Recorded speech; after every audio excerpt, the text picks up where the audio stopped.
Do we want to touch everyone we see?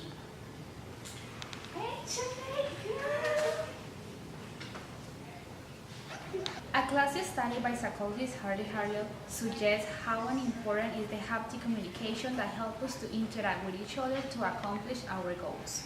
Now let's talk about haptic communication. Haptic communication equals to sending meaning through the use of nonverbal cues associated with touch. Touch is very useful and powerful nonverbal cue.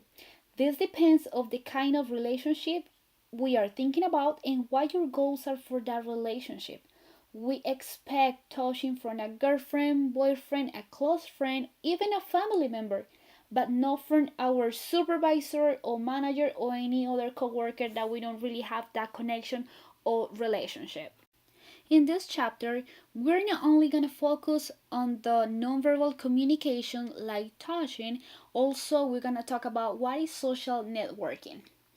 First, we need to know and understand that social networking is not something that was created by the internet.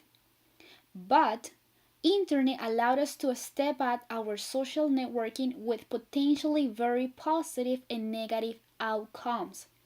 Networks are organized sets of people made up of two things: individuals and their connections.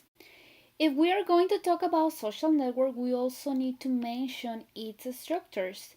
There are so many ways the social network can be structured, but today we're just going to mention two of them. The first one, the bucket brigade, which each person in a line is connected to two other people except from the person at each end of the line, who is only connected to one person.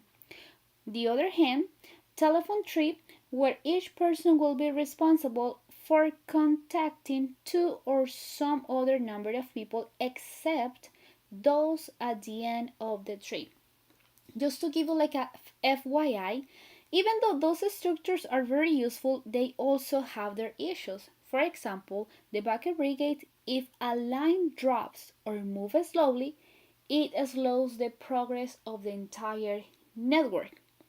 And the telephone tree, the only problem with that one is the information is only flowing in one direction. To conclude this chapter, remember that there are 5 general rules of social networks.